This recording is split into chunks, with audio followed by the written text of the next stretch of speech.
تحریک لبیک پر پابندی کے حوالے سے ملک کے نامور جرنلسٹ اور تجزیہ نگار حامد میر نہیں بول سکے، بلکہ ان کو خاموش کروا دیا گیا۔ اور جہاں منصور علی جیسے جرنلسٹ بھی نہیں بول سکتے، وہاں میرے جیسے طفل مکتب کیا بولیں گے؟ حکومت پاکستان تحریک لبیک پاکستان TLP پر پابندی لگانے پر غور کر رہی ہے، جبکہ ذرائع کا کہنا ہے کہ اس حوالے سے ابتدائی مسودہ وزارت داخلہ کو بھیج دیا گیا ہے۔ ناظرین، سوال یہ ہے کہ کیا تحریک لبیک پر پابندی کا فیصلہ واقعی اتنا آسان ہے؟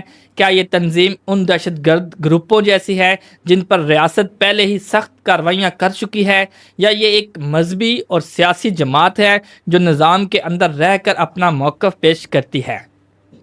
آج ہم اسی سوال پر تجزیہ کریں گے۔ ماضی میں ریاست نے جن تنظیموں پر پابندی لگائی، ان کی نوعیت واضح طور پر مسلح اور علیحدگی پسند تھی۔ مثال کے طور پر تحریک طالبان پاکستان جیسے TTP، پھر اس کے علاوہ BLA، اور اس کے علاوہ BLF یا بلوچ ریپبلک آرمی BRA، یا سندھ متحدہ محاذ JSMM اور پیپلز امن کمیٹی جیسے ان تمام گروہوں پر الزام تھا کہ وہ ریاست کے خلاف مسلح کارروائیاں اور علیحدگی پسند تحریکوں یا دہشت گردی کے واقعات میں ملوث تھے، ہتھیار اٹھائے ہوئے تھے اور وہ پاکستان سے الگ ہونا چاہتے تھے۔ لیکن تحریک لبیک پاکستان TLP ان سب سے مختلف ہیں۔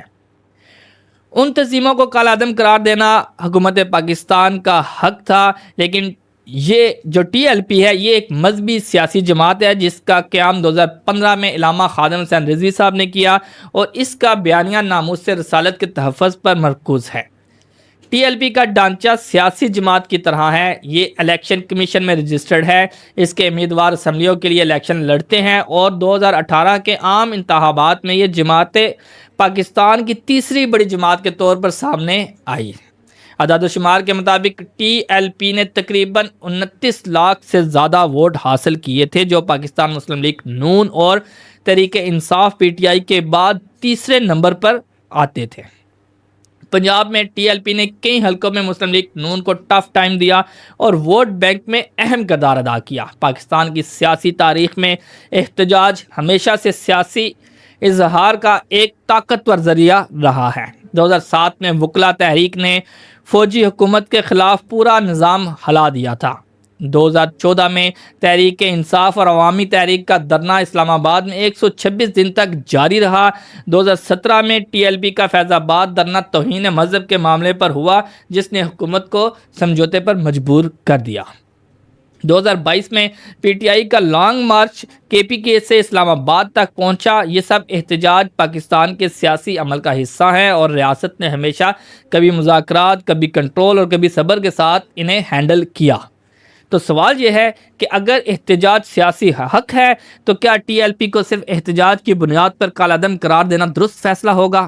حکومت کے ذرائع کا کہنا ہے کہ حالیہ واقعات میں TLP کے بعض احتجاج پرتشدد رخ اختیار کر گئے ہیں، اور اس وجہ سے وزارت داخلہ پابندی کی سمری تیار کر رہی ہے۔ تاہم ناقدین کا کہنا ہے کہ اگر حکومت سیاسی جماعتوں کو مذاکرات کے بجائے پابندی سے دبائے گی تو یہ عمل مزید شدت پیدا کرے گا۔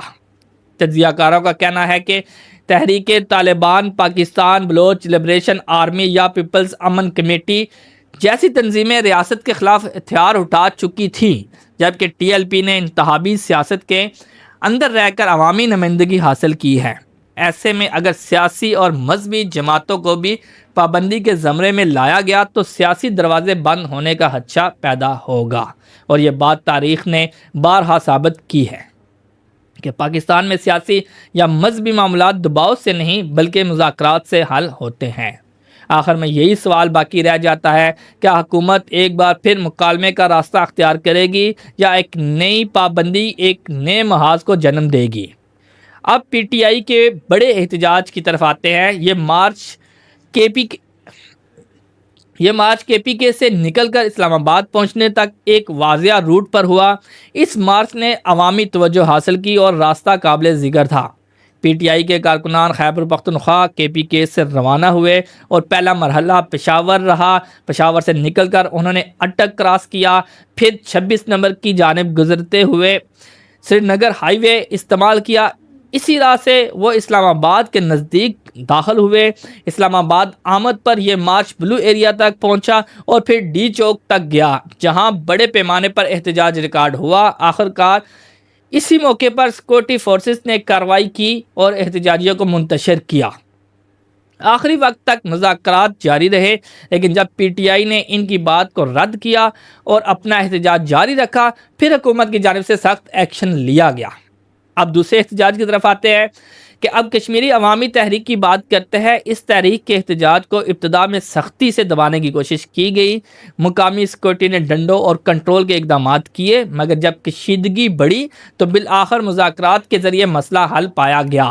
یہ واقعہ ایک بار پھر ثابت کرتا ہے کہ بعض صورتحال میں جارحانہ دباؤ وقتی تو قابو کر دیتا ہے، مگر پائیدار حل مذاکرات کے ذریعے ہی ممکن ہوتا ہے۔ کشمیر کی مثال میں یہی ہوا۔ ابتدائی کریک ڈاؤن کے بعد مذاکرات سے کشیدگی کم ہوئی اور مسئلہ وقتی طور پر ٹھنڈا پڑ گیا۔ اب طریق لبیک ٹی ایل پی کی بات کرتے ہیں۔ جب ٹی ایل پی لاہور سے ابھی نکلی ہی تھی یا نکلنے کا ارادہ کر ہی رہی تھی تو شروع سے ہی حکومت کی جانب سے سخت اقدامات اٹھائے گئے۔ بعد ازاں جب وہ لاہور سے روانہ ہوئے تو مرید کے پہنچ گئے اور وہاں انتظامیہ نے ان پر کارروائی کی۔ اس سوال کو اٹھایا جا رہا ہے کہ انہیں کیوں موقع اور وقت نہیں دیا گیا؟ کیا اس معاملے میں بات چیت کا دروازہ کھلا رہا یا بند کر دیا گیا؟ ہمیں سوچنا چاہیے کہ مرید کے لاہور کے مسافات میں واقع ہے اور اسلام آباد سے اس کا راستہ روڈ کے ذریعے اگر دیکھا جائے تو تقریباً 360 کلومیٹر سے لے کر 380 کلومیٹر تک بنتا ہے، یعنی اسلام آباد اور مرید کے درمیان طویل فاصلہ ہے، اور اس فاصلے کو طے کرنے کے دوران حکومت کے پاس مذاکرات کرنے کے لیے بہت وقت تھا۔ حکومت بہترین انداز میں وقت لے کر مذاکرات کر سکتی تھی۔ یہاں بھی سوال وہی سامنے آتا ہے، جب ایک گروپ ابھی حرکت میں تھا اور اس کے ساتھ وقوع پیش آیا تو حکومت نے فوری اور سخت ایکشن کیوں اپنایا؟ کیا مذاکرات کا کوئی موقع دیا جا سکتا تھا، یا کیا حکومت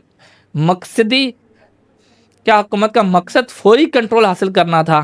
مجموعی طور پر صورتحال یہ ہے کہ ریاست نے پہلے سے بہت سے محاذ کھول رکھے ہیں۔ مسلح تنظیمیں، سیاسی احتجاج، علاقائی قوم پرستی تحریکیں، بیرونی کشیدگیاں، ایسے میں ہر نئے محاذ کا سختی سے دبانا مختصر مدت میں نتائج دے سکتا ہے، مگر دیر پا امن اور استحکام کے لیے مذاکرات، اسٹریٹجک ترجیحات اور بعض کیسز میں مفاہمیت کے راستے کھولنا زیادہ مؤثر ثابت ہوتا ہے۔ پوری بات کا خلاصہ یہ ہے کہ ٹی ٹی پی جیسے مسلح گروہوں کے خلاف سخت ایکشن کی وجہ واضح اور جائز ہو سکتی ہے، مگر سیاسی، احتجاجی اور غیر مسلح تحریکوں کے معاملے میں اگر ریاست مذاکرات کا راستہ اختیار کرے تو بہت سے محاذ کم ہو سکتے ہیں، اور اس سے نہ صرف داخلی استحکام بہتر ہوگا بلکہ معیشت اور ملکی توانائی بھی بروئے کار آ سکے گی۔ میں سمجھتا ہوں ٹی ایل پی کے ساتھ مذاکرات میں ناکامی اور حکومت کی جانب سے سخت ایکشن حکومت پنجاب کی بڑی انتظامی ناکامی ہے۔ یہ آنے والے وقت ہی بتائے گا کہ حکومت کا فیصلہ درست ہے یا غلط، کیونکہ جرنلسٹ کے بولنے پر پابندی ہے۔ اجازت چاہوں گا۔ میں ہوں خرم ابن شبیر اور آپ دیکھ رہے ہیں ڈیجیٹل آواز نیوز، جہاں نظر نہ جائے وہاں سے خبر لائے۔